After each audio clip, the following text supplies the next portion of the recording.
Want to enable stolen device protection on your iPhone 14? In this quick tutorial, I'll show you how to turn on stolen device protection in iOS 26 to add an extra layer of security if your iPhone is ever lost or stolen. First, open the Settings app on your iPhone. Next, scroll down and tap Face ID and Passcode.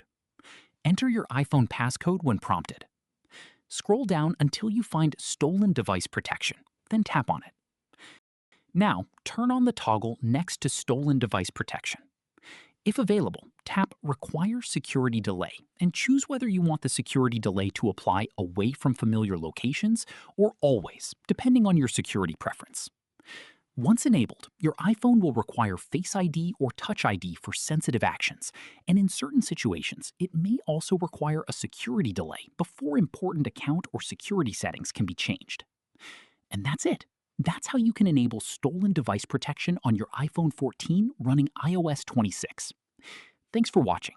If you found this video helpful, please give it a thumbs up, subscribe to the channel for more iPhone tips and tutorials, and let me know in the comments below what other iPhone or iOS 26 tutorials you'd like to see next.